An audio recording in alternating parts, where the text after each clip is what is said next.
odd knock going on there.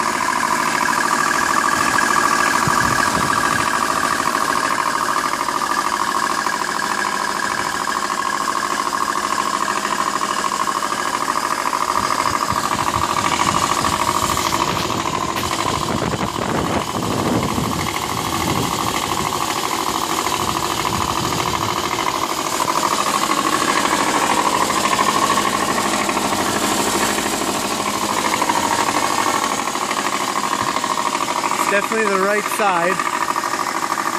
It seems like to the front of the engine more than the back of the engine.